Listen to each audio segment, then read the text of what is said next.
What if today we bake slippers? Jokes aside, today I'm making ciabatta, almost no yeast, no sugar at all, and surprisingly simple. I'll show you how it turns out both in an air fryer and in a regular oven. Share both a quick and a long fermentation method. 2 recipes in one video, plus the real story behind ciabatta. Stay with me until the end and don't forget to subscribe for honest recipes and the real stories behind them. When it comes to making ciabatta, time does most of the work for us. The process is very simple. There's almost no kneading involved, just a bit of patience. The name ciabatta means slipper in Italian, as strange and maybe a little funny. As it sounds, that's exactly the name this bread was given.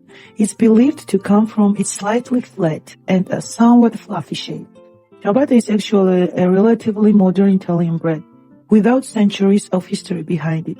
It was created with a specific purpose to compete with the French baguette. At the time, the French baguette had become extremely popular in Italy, pushing traditional Italian breads into the background.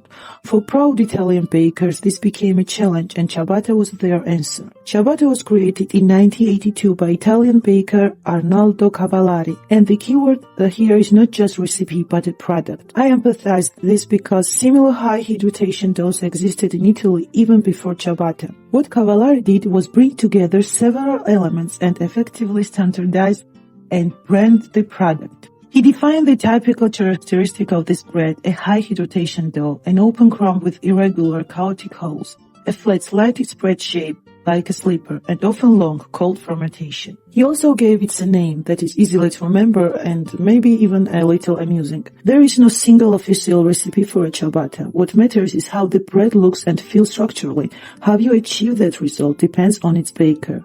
Originally, ciabatta was made with long, intensive kneading, but over time practice showed that the same and often even better results can be achieved with less intervention by allowing the dough to rest and using gentle folding techniques. This develops gluten naturally and often creates an even more airy structure. That's why ciabatta is often considered one of the most accessible artisan breads, simple in ingredients but still requiring processing and understanding of the process. Today my chef and I are sharing a recipe we have tasted many times. The result is always an incredibly aromatic bread, and during the process we barely even get our hands messy.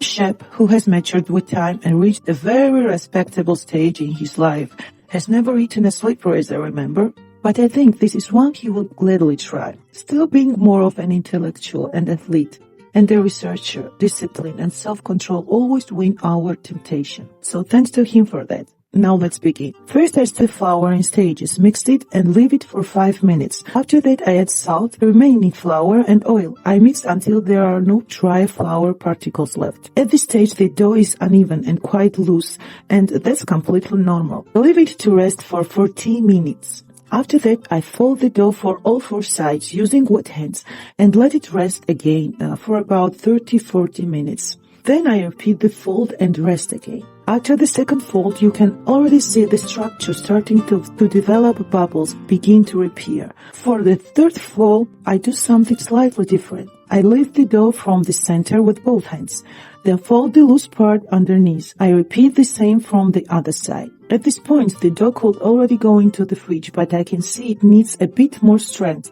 so I let it rest another 30 minutes and fold it again. Now the dough is clearly alive, it holds its shape, and you can feel the air inside when you move it. Often 3 folds are enough, but if the dough is still spread too quickly, you can do 1 or 2 more folds. At the end, lightly oil the surface, cover it, and place it in the fridge for 12 hours. This is where the real flavor develops. Long fermentation, no quick rising, is what gives bread its true character. After 12 hours, I dust the kitchen cloth generously with flour and transfer the cold dough. I flour the surface lightly and very gently shape it, trying not to destroy the bubbles. Then I cut it into pieces. Using a cloth, I create small separations between the pieces so they don't stick together.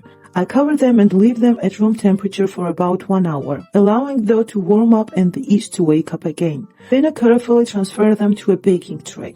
You can brush off excess flour if you want, but I personally like it slightly toasted flour flavor after baking. I bake them in a preheated oven at 240 degrees Celsius with top and bottom heat. Convection is ideal for a crispy crust. You can also add a bit of ice into the oven for steam, but even without it, the result is excellent. For me, baking took about 40 minutes. Now let's move to the quick ciabatta version. Here's almost everything stays the same except for the time, yeast amount and water temperature. I start with warm water, add yeast and flour, mix briefly and leave for 10 minutes. Then I add salt, a small amount of water to help distribute it, and oil. I mix gently for a few minutes and leave it to rest for 20 minutes. Then I fold the dough. In the case, I use a slightly different folding method because we want the dough to rise faster. I fold from 2 sides, rest again for 20 minutes and repeat. In total, I do 3 folds, each with a 20-minute interval.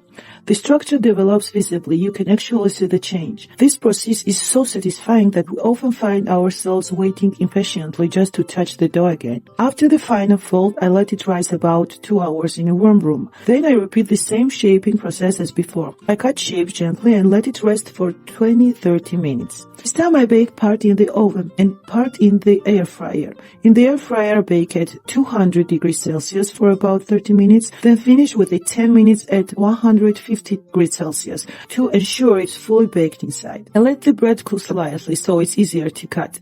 This is the long fermentation version. You can see the crumb structure. The aroma is incredible.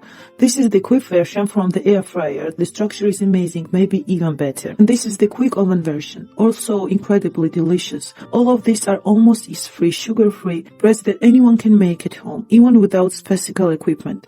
I truly recommend trying it. Thanks for watching until the end, and don't forget to subscribe to my channel.